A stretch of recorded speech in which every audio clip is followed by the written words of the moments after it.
ఆకుపచ్చని ప్రకృతిలో ఆశ్చర్యపరిచే ఆకృతులకు కొదవలేదు. పురాణాల్లో చెప్పబడే ఎన్నో వృక్ష జాతులు అంతరించిపోయినా వాటిని పరిశోధించి సేకరించడం, తిరిగి పునర్జీవింపచేసుకోవడం ఒక గొప్ప యజ్ఞం. భూమిపై శీతోష్ణ, సమశీతోష్ణ, ఉష్ణ మండలాల్లో మొక్కంటూ మొలిచే అవకాశం ఏమాత్రం ఉన్నా ఆయా వాతావరణ పరిస్థితులను కృత్రిమంగా ఏర్పాటు చేసైనా అన్ని వృక్ష జాతులను ఒక గొడుగు కిందకు తేవటం అసలు సిసలు జీవ వైవిధ్యానికి నిజమైన అర్థం. డాల్ఫిన్ నేచర్ కన్జర్వేషన్ సొసైటీ ఆధ్వర్యంలో నడుస్తున్న విశాఖలోని బయోడైవర్సిటీ పార్క్ వ్యవస్థాపకులు డాక్టర్ మంతా రామ్మూర్తితో మా విశాఖ ప్రతినిధి మూర్తి మరిన్ని వివరాలు అందిస్తారు.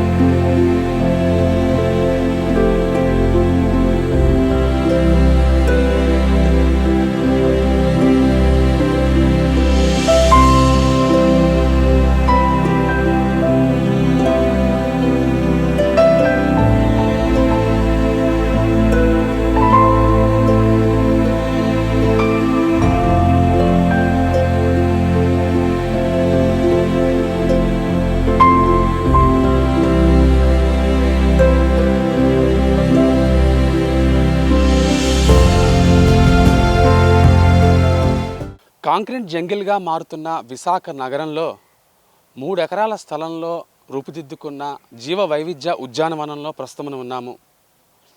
భూమండలంపై అత్యధిక భాగాన్ని కవర్ చేసే అనేక వృక్ష జాతులు మనకి ఇక్కడ దర్శనమిస్తాయి.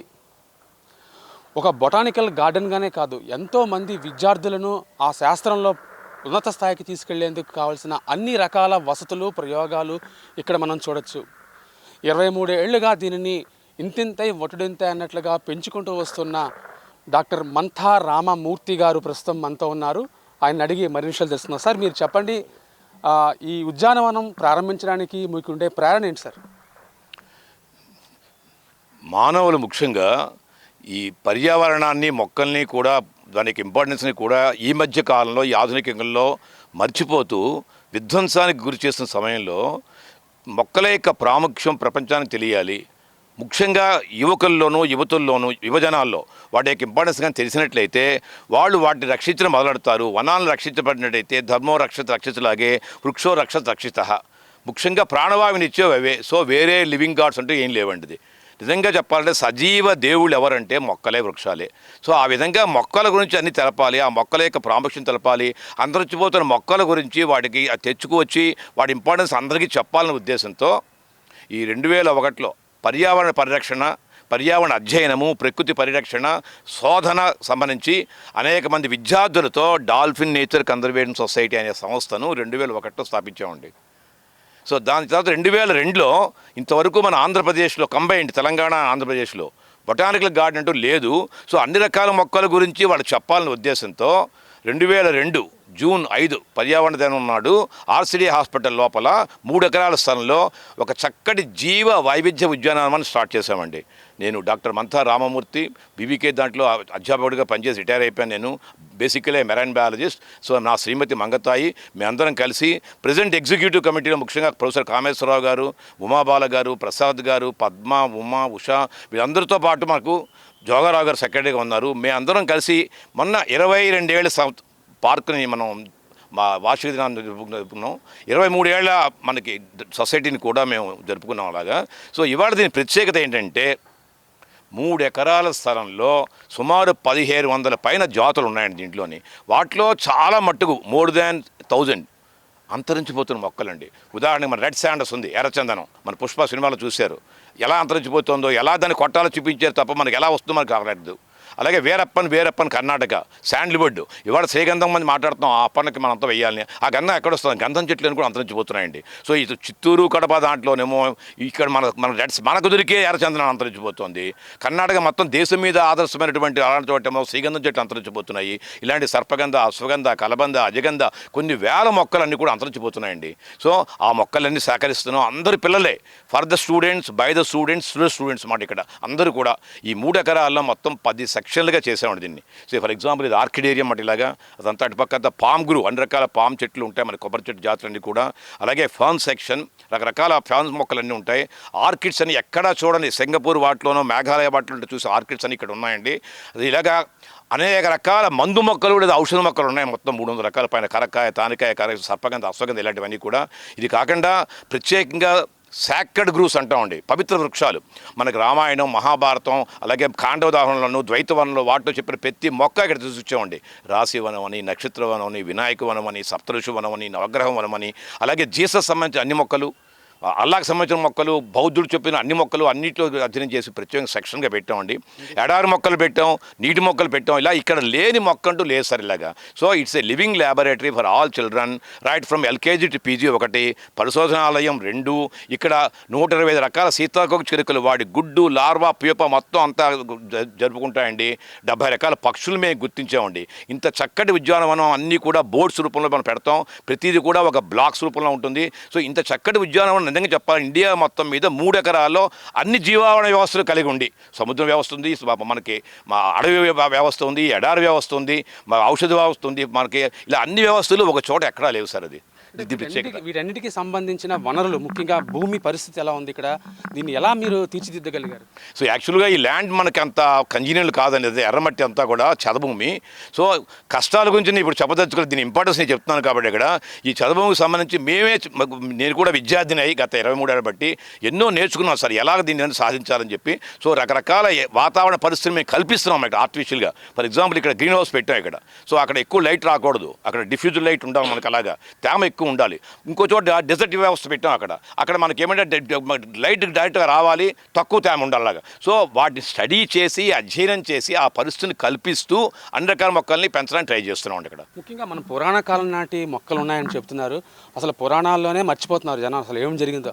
అప్పటి మొక్కలు, అప్పటి అవతార పురుషులు వాటిని ఏ విధంగా ఉపయోగించుకున్నారు, వాటి గురించి కొంచెం మాకు వివరిస్తారు. సో ముఖ్యంగా ఇప్పుడు రామాయణం ఉంది, మహాభారతం, పెద్ద పెద్ద వాళ్ళ ప్రవచకులు ఉన్నారంటే ఇప్పుడు గరికపాటి నరసింహస్వామి గారు, అలాగే మనకి చాగంటి కోటేశ్వరరావు గారు, షణ్ముఖ వేదాంత స్వామి గారు, ఇలాంటి వాళ్ళు ఎంతోమంది మనకు అన్ని చెప్తున్నారు సార్ ఇలాగా. సో మేము కూడా అన్ని రామాయణం, మహాభారతం, మలరాసులో మనకి పురిపండి అప్పలస్వామి మహాభారతం ఇవన్నీ చదివాం సార్ ఇలాగ. బైబిల్ చదివాం, ఖురాన్ చదివాం.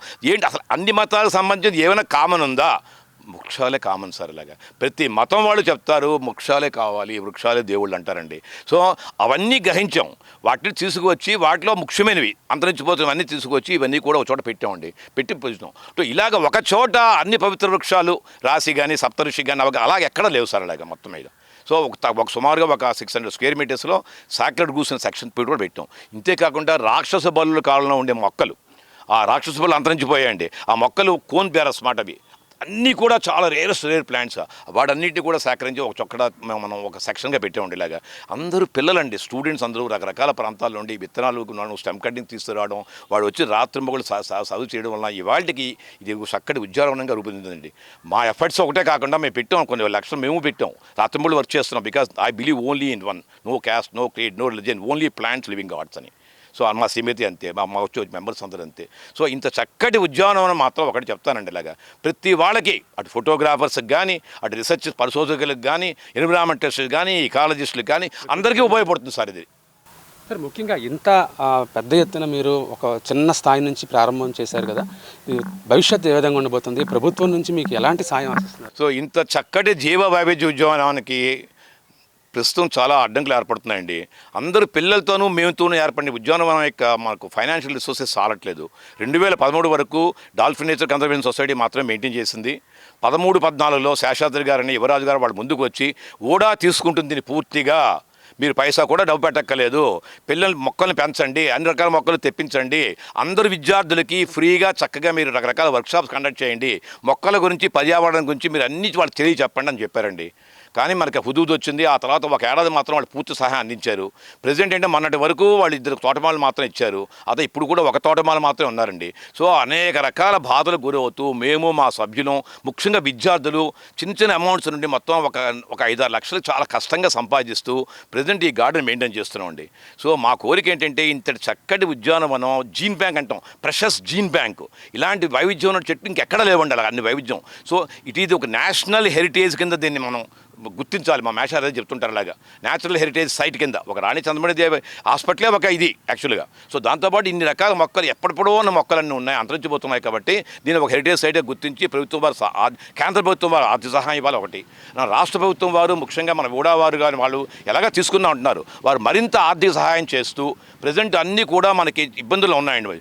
మనం క్లాసికల్ గ్రీన్ హౌస్ ఉంది, దాన్ని మోడర్నైజ్ చేయాలండి. క్లాసికల్ మనకి క్యాక్టా హౌస్ ఉంది, దాన్ని మోడర్నైజ్ చేయాలండి. అలాగే ఫెన్సింగ్ కూడా చాలా చోట్ల అంతా పోయిందండి. So wide net wide fencing with iron poles కావాలండి. So water facilities, drip irrigation ఒకటి, టిష్యూ ల్యాబ్ ఒకటి, కొన్ని సెమినార్స్ కండక్ట్ చేయడానికి పిల్లలందరికీ అవి కూడా చేస్తే ఈ ఏడాది నుండి ప్రభుత్వం వారు ఒక కార్యక్రమం మొదలెట్టారండి. ప్రతి గ్రాడ్యుయేట్ అయిన విద్యార్థి కూడా first year, second year, third year, అలాగే ఇంజనీరింగ్ కాలేజ్ విద్యార్థులు కూడా వాళ్ళు పర్యావరణ అధ్యయనం చేసి తీరాలి, బయోడైవర్సిటీ అధ్యయనం చేసి తీరాలి. వాళ్ళకని ఇంటర్న్షిప్ ప్రోగ్రామ్స్ పెట్టారండి. Community service, short service, long service అని ఇలాగా. సో వాటి కూడా మేము మొదలెట్టాం. ప్రతి ఇంట్లో ఏ మొక్క ఉండాలి, అర్థం చాలామంది మొక్కలు, కొన్ని విషవాయువులు పీల్చే మొక్కలు ఉన్నాయి, కొన్ని రాత్రిపూట కూడా ఆక్సిజన్ ఇచ్చే మొక్కలు ఉన్నాయి. అది ప్రతి వాళ్ళు బాత్రూంలో పెట్టుకోవాలి, టాయిలెట్స్లో పెట్టాలి, దాంట్లో కిచెన్లో పెట్టాలి. ప్రతి ఇంట్లో గృహిణిలో కిచెన్లో వర్క్ చేస్తుందండి. ఆ కిచెన్లో రకరకాల పాయిజన్ గ్యాసెస్ వస్తుంటాయి, మన గ్యాస్ సిలిండర్ అండి. అక్కడ ఏ మొక్కలు పెట్టాలి, పెడితే ఆ వాయు ఎలా ఉంటాయి, వాళ్ళ యొక్క ఆరోగ్యం ఎలా ఇంప్రూవ్ పడుతుంది, అలాంటివన్నీ పరిశోధన చేసి మనం కొత్తగా ఈ పిల్లలందరికీ కూడా మేము చెప్తున్నామండి. ఆక్సిజన్ ప్లాంట్స్ అని వేరే ఉన్నాయండి, అలాగే న్యాచురల్ ఎయిర్ ప్యూరిఫైయర్స్ అని చక్కగా ఉన్నాయండి. అలాంటి వాటిని మనం పెంచి పిల్లలకి చెప్పి వాళ్ళ చేత పెంచగలిగి అందరికీ పంపిణీ చేసినట్టయితే అందరూ కూడా సకల ఆరోగ్యంగా ఉంటారు మా భావన అండి అది. సో దానికి మనం ముఖ్యమైన ప్రయారిటీ ఇవ్వాలి సార్. సార్, ముఖ్యంగా బొటానికల్ స్టూడెంట్స్ని అట్రాక్ట్ చేసే విధంగా ప్రభుత్వమే ఒక ఇనిషియేట్ ప్రోగ్రామ్ కంబైన్ చేస్తే మీకు ఎలా అనిపిస్తుంది సార్? ముందు అసలు దీని మొత్తం ఈ పార్క్ మొత్తాన్ని ప్రభుత్వం దత్తత తీసుకోవాలి సార్. ఇది ఊడా పార్క్ ఉందో, కైలాసగిరి ఎలా ఉందో మొత్తం వాళ్ళు ఫైనాన్షియల్ పార్ట్ అంతా వాళ్ళు భరించాలండి. అది దీన్ని ఇంకా ఎక్స్పాండ్ చేయాలండి. సో మోడర్న్ ఫెసిలిటీస్ అనేది దాన్ని కూర్చోాలండి, ఎక్కువ గార్డెనర్స్ ఇవ్వాలండి. మాలాంటి వాళ్ళకి మేము చెప్తున్నాం, మేము మొక్కలు తెస్తాం ఫ్రీగా, మేము అందరికీ మేము పాఠాలు చెప్తాం, వర్క్షాప్స్ కండక్ట్ చేస్తాం, మాకు ఎవరు పైసా ఒక్కలే, మా డబ్బులు మేము పెట్టుకుంటాం అలాగా. సో ప్రభుత్వం వాళ్ళు మొత్తం దీని యొక్క దాన్ని ఏమిటంటే అడ్మినిస్ట్రేటివ్ పార్ట్ వాళ్ళు టేకప్ చేయగలిగితే, ఫైనాన్షియల్ పార్ట్ వాళ్ళు చూడగలిగితే మేము ఖచ్చితంగా ఎడ్యుకేషన్ అండ్ రీసెర్చ్ యాక్టివిటీస్, పర్యావరణ పరంగా సంబంధించిన ప్రతి వాళ్ళకి, అన్ని స్కూల్ విద్యార్థులకి, కాలేజీ వాళ్ళకి, యూనివర్సిటీ వాళ్ళకి మేము ఉచితంగా అన్ని రకాల వర్క్షాప్స్ కండక్ట్ చేసి మేము విజ్ఞానాన్ని పంచి అందరూ కూడా ప్రయోజకులయ్యేట్టుగా, ప్రకృతి పైన వాళ్ళకి అందరికీ మంచి అభిప్రాయం వచ్చేట్టుగా మేము ఖచ్చితంగా చేయగలుగుతాం అలాగా. ఇది ముఖ్యంగా రామమూర్తి గారి మాటల నుంచి ఒక వాగ్దానం అయితే వినిపించింది. ప్రభుత్వం కనుక ముందుకు వచ్చి ఫైనాన్షియల్ సపోర్ట్ కనుక ఇవ్వగలిగితే మాత్రం అద్భుతాలు సృష్టించవచ్చు. 23 ఏళ్ల తమ ప్రయత్నానికి ఒక మంచి ఫలవంతమైన ప్రయోజనం దక్కుతుందనే ఒక విశ్వాసం అయితే కనిపిస్తోంది ఆయన మాటల్లో. ప్రభుత్వం దీని మీద ఏ విధంగా స్పందిస్తుందో, ఎంతవరకు ముందుకు వస్తుందో వేచి చూద్దాం. వీడియో జర్నలిస్ట్ కృష్ణతో Murthy, BBC on TV, Visakhapatnam.